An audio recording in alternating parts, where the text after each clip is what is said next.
Halo semuanya, ini dia episode 13 drama Moonshine. Sebelumnya, Rosuya dikejar-kejar polisi dan Namyoon memancing orang di balik kantor larangan itu. Nah, Rosuya dibantu oleh perempuan bertandu dan dia adalah ratu. Tapi Rosuya tidak tahu yang menolongnya ini istri raja. Di samping itu, Namyoon menceritakan kecurigaannya selama ini. Lagi-lagi sekretaris pintar buat jawaban. Raja dijadikan alasan.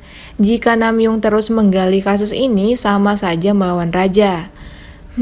Dia tahu banget Namyoon taat perintah raja. Yang memberi info keberadaan Rosuya ke polisi juga sekretaris, guys. Gemes ya lihat sekretaris. Ratu membawa Rosuya ke tempat yang lebih aman. Katanya dia berhutang budi ke ayah Rosuya. Ternyata Ratu tidak sejahat yang dipikirkan raja. Bahkan Ratu juga menawarkan Rosuya jika ingin menyampaikan pesan ke Namyoon. Setelah membaca ini, Namyoon langsung menemui Rosuya. Ini momen mengandung bawang, guys. Jadi Rosuya sedang bertanya-tanya tentang kematian ayahnya. Dan di saat itu Namyoon muncul. Namyoon gak punya alasan lagi, akhirnya dia menceritakan kejadian di kuil Mangwol. Namyoon menyalahkan dirinya karena selama ini dia menganggap yang menolongnya itu adalah harimau. Wajar sih, karena dia masih kecil banget saat itu. Terus udah lihat pembunuhan di depan mata sendiri. Rosuya baru sadar waktu itu juga Simhun sempat membahas kuil Mangwol. Tangisan Rosuya pun pecah. Setelah sekian lama dia mencari pembunuh ayahnya. Terus awal mulanya larangan miras itu memang ide sekretaris. Dia menghasut raja saat masa berkabung kematian putra mahkota. Pinter sekali dia buat cerita, seolah-olah rakyat bahagia atas kematian putra mahkota. Dan si raja pun terhasut untuk membuat kantor larangan miras. Sekretaris ini sengaja banget mengadu domba raja dengan rakyatnya. Ih, gemes liatnya. Rosuya menangisi fakta tentang ayahnya ini semalaman, ditemani sama Namyoon dari luar. Esoknya saat makan bersama, teman-temannya memberikan support untuknya. Terharu nih melihat perhatian mereka ke Rosuya. Namyoon dan Lee Pyo pergi ke kantor polisi. Semua polisi langsung tunduk karena yang datang putra mahkota. Terus mereka mendapat surat tanpa nama. Surat inilah yang membuat polisi mengejar-ngejar Rosuya. Kalau dilihat dari tintanya, sepertinya orang yang menulis ini bukan orang biasa. Kapan ya ulah sekretaris ini ketahuan? Sekarang dia malah naik jabatan, kantor larangan jadi makin kuat. Sekretaris ditunjuk sebagai penanggung jawabnya. Makin susah nih ngejatuhin sekretaris. Namyoon cerita tanda di harimau itu sama dengan tanda di tangan Simhun. Orang-orang yang mengetahui kejadian kuil Mangwol juga udah pada dibunuh. Makin sulit dipecahkan siapa yang dibalik Simhun. Lalu Rosuya punya ide untuk memberitahu semua orang tentang kejadian itu. Rosuya memang selalu punya ide cemerlang. Semua orang jadi heboh. Sekretaris yang lewat gak sengaja ikut membaca surat itu. Rosuya juga memberi uang bagi orang yang bisa menangkap Simhun. Sekretaris ketakutan dong. Jadi Simhun makin susah nih berkeliaran. Unsim ikutan syok melihat surat itu. Nah, kalau Aijin sibuk memecahkan arti tanda di tangan Simhun. Ada-ada aja Aijin ini. Unsim langsung menanyakan Hengsu. Dia yakin kalau Bu Hengsu ada hubungannya dengan ayah Rosuya. Mungkin Jan Nabi yang dimaksud ini adalah sekretaris. Sementara itu, raja diam-diam memanggil Namyoon. Di sini makin terlihat jelas kalau raja sendiri juga curiga dengan kematian Kang Hoyun atau ayah Rosuya. Raja juga merasa bersalah karena tugas yang dia berikan membuat Kang Hoyun meninggal. Raja pun menyuruh Namyoon untuk menangkap Simhun dalam keadaan selamat dan dia ingin menanyakan siapa orang di balik Simhun. Semoga aja sekretaris ini cepat ketangkap. Dia tuh dalang dari semua permasalahan.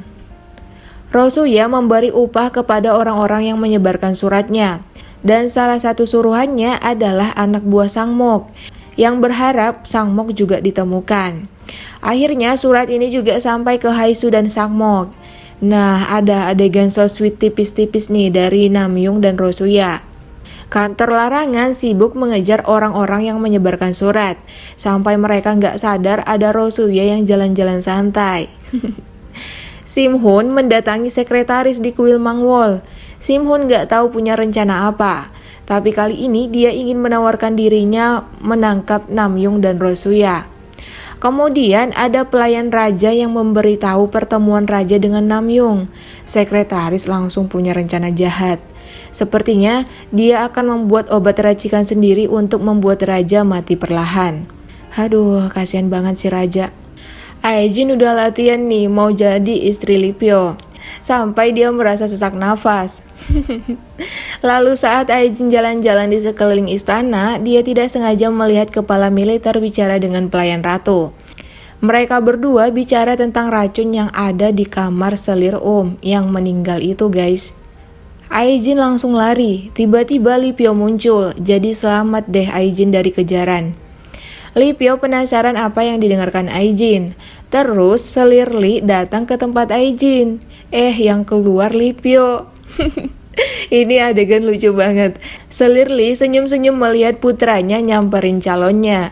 Dan kebetulan Aijin saat itu sedang memperbaiki bajunya. Entah apa yang mereka lakukan sebelumnya.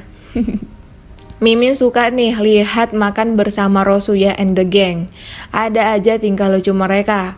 Maksan cemburu gak dikasih telur kayak Chungai.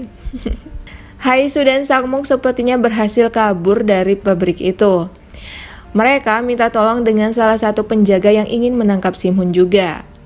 Namyoon dan pasukannya menginterogasi penjual ikan. Ternyata si penjual ikan ini yang membantu Simhun memasukkan mirasnya. Lalu Namyoon menyuruh kepala inspektur memanggil militer. Namyoon dan Hwangga akan pergi duluan ke tempat yang dikatakan penjual ikan itu. Rupanya ini adalah jebakan. Penjual ikan itu suruhan Simhun. Mereka berdua dikepung banyak orang. Sementara itu para militer sengaja disuruh sekretaris ke tempat lain. Wah, fix ini ide busuk sekretaris. Saat pasukan Simhun menyerang mereka berdua, tiba-tiba sekelompok orang muncul. Wah, pertolongan tidak terduga. Ternyata pasukan Rosuya. Mereka adalah orang-orang yang ingin menangkap Simhun dengan uang imbalan yang banyak. Keren banget Rosuya. Kepala militer yang lewat aja mereka gak peduli. Wah, keren. Pertempuran pun dimulai. Simhun langsung kabur. Sayangnya Maksan jadi tawanan Simhun. Mau gak mau Rosuya dan Ibu Maksan menurunkan senjatanya. Terus Simhun menyuruh Ibu Maksan menembak Rosuya. Lalu Namyoon berhasil memanah Simhun.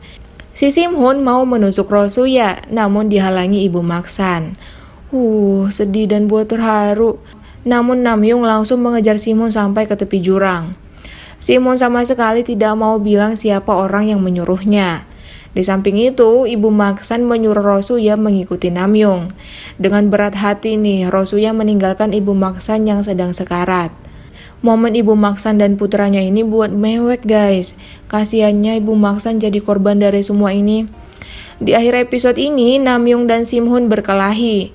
Tiba-tiba ada orang yang memanah punggung Simhun. Dan ternyata orang itu adalah sekretaris. Dia juga memanah dada Simhun. Wah, parah banget nih orang ya. Anak buah sendiri dibunuh. Lalu Simhun menarik tangan Namyoon. Tetap aja Simhun gak mau mengaku. Hentakan kaki sekretaris mengingatkan Namyoon dengan orang yang ada di kuil Mangwol. Apakah Namyoon akan ingat siapa orang itu? Apakah sekretaris akan menolong Namyoon? Dan siapakah yang menutup mulut Rosuya? Kita akan saksikan di episode 14. Thank you for watching and see you on next video. Bye-bye.